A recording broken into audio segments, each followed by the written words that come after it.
नमस्कार, मेरा नाम भरत है। संसद समाचारों में आपका स्वागत है। पुराने जमाने के राजकीय उद्घोष के साथ संसद के राज्यसभा और लोकसभा के भीतर कार्रवाई शुरू की गई। सभासदों, माननीय अध्यक्ष जी, माननीय सभासदों, माननीय सभापति जी। संसद में आज गजब हो गया। पहले विपक्ष के लोगों का ही माइक बंद होता था, लेकिन संसद में आज वो कहावत सही साबित होती दिखाई दी जिसमें बुजुर्गों ने कहा था कि जो दूसरों के लिए खड्डा खोदते हैं एक दिन वो उसी खड्डे में गिर जाते हैं। संसद की बहस को भटकाने के लिए विदेशी फंडिंग खोजक निशिकांत दुबे विदेशी फंडिंग की अपनी एक थ्योरी के साथ खड़े हुए। बताया कि संसद की कार्रवाई न चलने पाए इसके लिए विदेशी फंडिंग होती है। पत्रकार राजदीप सरदेसाई, उनकी राज्यसभा सांसद पत्नी सागरिका घोष इस इकोसिस्टम का हिस्सा हैं। तभी विदेशी फंडिंग खोजने में वास्को डिगामा को भी मात देने वाले निशिकांत दुबे का माइक बंद हो जाता है।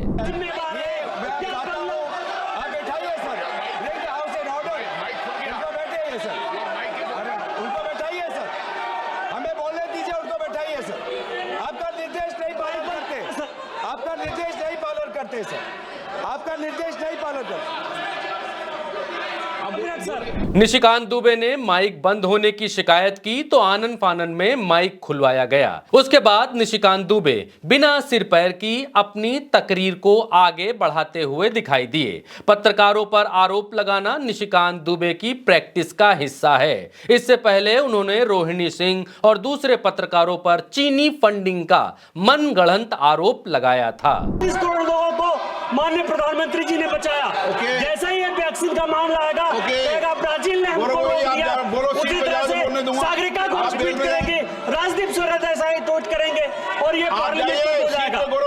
मेरा आपके माध्यम से कांग्रेस पार्टी के जो यहाँ लीडर ऑफ द अपोजिशन है उससे केवल 10 सवाल है कि ओपन सोसाइटी फाउंडेशन के सलील शेट्टी जो भारत जोड़ो आंदोलन में गए उनसे आपका क्या संबंध है? क्या भारत जोड़ो आंदोलन में उन्होंने पैसा दिया? जो सदन का हिस्सा नहीं है उस पर किसी तरह का कोई आरोप सदन में नहीं लगाया जा सकता, इवन उसका नाम तक भी नहीं लिया जा सकता। कांग्रेस जब अडानी का नाम लेती है तो बीजेपी इसी नियम का रोना रोती है, लेकिन अपनी बारी में बीजेपी किसी पर भी कोई भी आरोप लगा देती है। निशिकांत दुबे को मालूम था कि फर्जी आरोप लगा देने से कांग्रेस बौखला जाएगी, हंगामा करने लगेगी। हुआ भी ऐसा ही। कांग्रेस ने संसद के भीतर गदर काट दिया, विपक्ष वेल में उतर आया, हंगामा होने लगा। अब स्पीकर साहब को क्या चाहिए था? ऐसा लग रहा था कि वो इसी मौके की इंतजार में थे। पहले उन्होंने कहा कि निशिकांत दुबे बोल लें, उसके बाद विपक्ष को संभल पर बोलने दिया जाएगा। आप संभल वाले विषय पर बोलना चाहते हैं तो निशिकांत जी के बाद शून्यकाल के अंदर शून्यकाल शुरू हो चुका है। शून्यकाल में निशिकांत जी के बाद आपको संभल के विषय में बोलने जाएगा। और जब हंगामे के बाद विपक्ष से गौरव गोगोई संभल पर बोलने के लिए खड़े हुए तो हड़बड़ाहट वाली स्थिति में स्पीकर ओम बिरला ने संसद की कार्रवाई 2 बजे के लिए स्थगित कर दी। सदन की कार्रवाई 2 बजे तक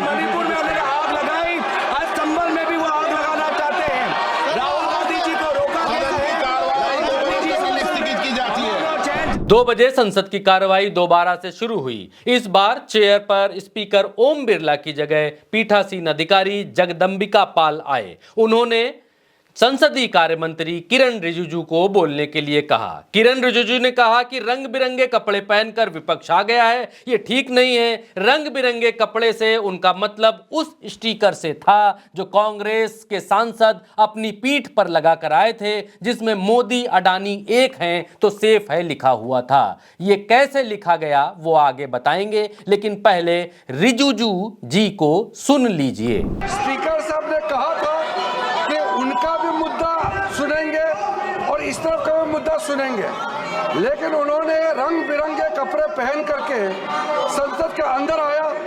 नियम जो मिलकर के बनाया था कि हम प्ले कार्ड नहीं लगाएंगे और जैकेट वगैरह तस्वीर करके नहीं लाएंगे। इन्होंने नियम तोड़ा है। और दूसरी बात, ये पार्लियामेंट के बाहर ये जो रंग बिरंगे जो नए नए कपड़े पहन करके जो उन्होंने एक फैशन शो शुरू किया है, ये हमारा संसद का गरिमा को गिराता है। कांग्रेस संसद में इस बात पर हंगामा करने लगी कि उनको ओम बिरला ने 12 बजे सदन स्थगित करते वक्त वादा किया था कि वो संभल पर बोलने के लिए विपक्ष को मौका देंगे, लेकिन उन्होंने नहीं दिया। जगदंबिका पाल भी मौका नहीं दे रहे हैं, उनको मौका दिया जाए, इस पर जगदंबिका पाल ने स्थिति साफ की। आखिर अध्यक्ष जी ने शून्य प्रहर में पहले कहा था हम निशिकांत जी को हम अवसर देंगे और फिर निशिकांत जी के बाद गौरव गोगोई जी को देंगे, और आप दोनों को अवसर मिला। और अगर आपको लगता है कि कोई बात शून्य प्रहर में ऐसी है तो आप अध्यक्ष जी से भी मिल चुके हैं और उस पर अध्यक्ष जी का निर्णय होगा। अब कृपया माननीय रेल मंत्री जी का रेल संशोधन विधेयक 2024 पे उत्तर सुने। जगदंबिका पाल ने विपक्ष की जगह रेल मंत्री पीयूष गोयल को बोलने की अनुमति दे दी। रेल मंत्री ने विपक्ष को भाषण दिया, लेकिन विपक्ष रेल मंत्री की तकरीर क्यों सुनने लगा, वो वेल में उतर आया। संसद की गरिमा को बनाए रखने के लिए एनडीए और भाजपा हमेशा प्रतिबद्ध है।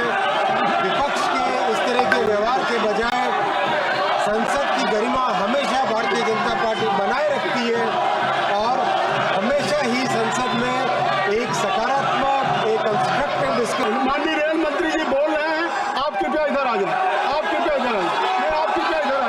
नहीं, माननीय रेल मंत्री जी बोल रहे हैं और आप एक बार इन लोगों को अंदर करें, एक बार करिए ना, एक बार बोलिए, एक बार आप लोग कहिए। आप your deputy leader now he is standing on his toes. आप कृपया उनकी बात तो माने। आप कृपया एक बार सदन को वैकेट करें। मैं कब सुनूं? मैं आपके नेता को तभी सुनूंगा जब आप सब लोग इस हाउस को बिल को वैकेट करेंगे। नहीं, ये क्या आप बिल में रहेंगे, आपके डिप्टी लीडर बोलेंगे? ऐसा नहीं होगा। जगदंबिका पाल ने फिर से रेल मंत्री को बोलने के लिए कहा। विपक्ष संभल पर बोलने के लिए चिल्लाता रहा, हंगामा होता रहा, सदन की कार्रवाई फिर से एक बार स्थगित कर दी गई। सभा की कार्रवाई मैं 3 बजे तक के लिए स्थगित करता हूँ। अब 3 बजे फिर से कार्रवाई शुरू होती है। जगदंबिका पाल फिर से सदन में आए। बीजेपी ने जय श्री राम के नारे के साथ जगदंबिका पाल का स्वागत किया। हालांकि यहां पर कोई अल्लाहू अकबर कह देता तो बवाल हो जाता, लेकिन संसद में जय श्री राम चलेगा, अल्लाहू अकबर नहीं चलेगा। जगदंबिका पाल ने इस बार भी विपक्ष को नहीं बोलने दिया। पिछली बार निशिकांत दुबे के कारण हंगामा हुआ था। जगदंबिका पाल ने कांग्रेस के सांसदों से कहा कि आप बोलेंगे तो उससे पहले निशिकांत दुबे जी बोलेंगे। हंगामा फिर से शुरू हो गया। रेल अमेंडमेंट बिल संसद में पेश किया गया था, उस पर चर्चा हो रही थी।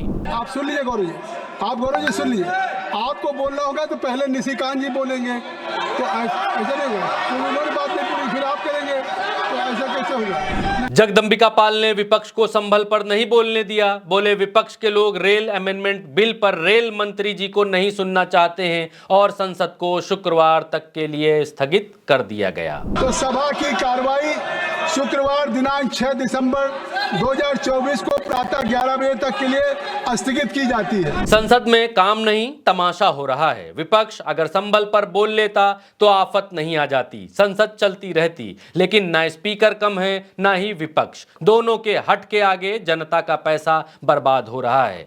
ये तो हुई संसद के भीतर की बात। जितने क्रियाकलाप संसद के भीतर होते हैं उससे ज्यादा संसद के बाहर भी हो रहे हैं। संसद के बाहर मेन गेट पर प्रियंका गांधी ने बीजेपी सरकार के खिलाफ पहला प्रदर्शन लीड किया। संसद में प्रियंका गांधी ने कुछ स्टिकर मंगवाए जिसमें मोदी अडानी एक हैं तो सेफ हैं लिखा हुआ था। प्रियंका गांधी राहुल गांधी की सफेद टी शर्ट पर यह स्टिकर लगाते हुए भी दिखाई दी। कुल मिलाकर प्रियंका गांधी राहुल गांधी के कंधे से कंधा मिलाकर संसद में भाजपा सरकार के खिलाफ मात्र 5 दिन में ही अपने पैरों पर खड़ी हो गई हैं। ये सब संसद के मेन गेट पर हो रहा था। राहुल गांधी विदेश में भारतीय अधिकारियों को अडानी द्वारा कथित घूस देने वाले मामले में जेपीसी गठित करने की मांग कर रहे थे। उसी के लिए ये प्रदर्शन था। मोदी जी अडानी जी का इन्वेस्टिगेशन नहीं करा सकते, क्योंकि अगर वो कराएंगे तो अपना इन्वेस्टिगेशन कराएंगे। कांग्रेस का कहना है कि अडानी का भारतीय अधिकारियों को घूस देने का मुद्दा इतना बड़ा है कि मोदी संसद में आने से भाग रहे हैं। इसी कारण मोदी संसद में नहीं आ रहे हैं। कांग्रेस ने मोदी को सदन में बुलाने के लिए भी एक प्रदर्शन अलग से किया। सदन में आओ, सदन में आओ। दोस्तों, संसद समाचारों में इतना ही। लोकसभा में रेल अमेंडमेंट बिल पर चर्चा हो रही थी, वो आपने देखी। राज्यसभा में भारतीय वायुयान विधेयक पर चर्चा हो रही थी। राज्यसभा में बीजेडी की सुलता देवी खड़ी हुई तो चप्पल वाले को हवाई जहाज में बैठाने वाले मोदी पर टूट पड़ी। हमारे देश के प्रधानमंत्री ने एक शब्द बोला था, एक वर्ड बोला था कि हवाई चप्पल पहनने वालों को भी हम हवाई जहाज में बैठाएंगे। मगर हवाई जहाज, आप अभी क्या आंकड़ा है कितने हवाई चप्पल पहनने वाले हवाई जहाज में चढ़े?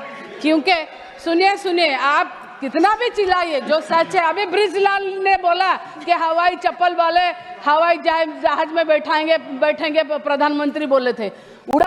उड़े देश का आम नागरिक, कहाँ गया ये उड़ान स्कीम? कितना आम नागरिक यहाँ इसमें उड़ रहे हैं, कोई उड़ नहीं रहा। तो दोबारा कहते हैं कि आज के संसद समाचारों में इतना ही।